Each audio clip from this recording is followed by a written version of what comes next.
చక్కని సీతకి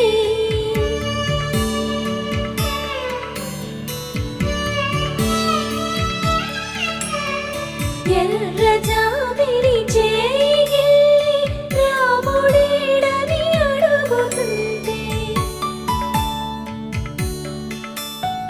చూడలేదని పెదవి చెప్పే చెప్పలేమని కనులు చెప్పే నల్ల పూసైన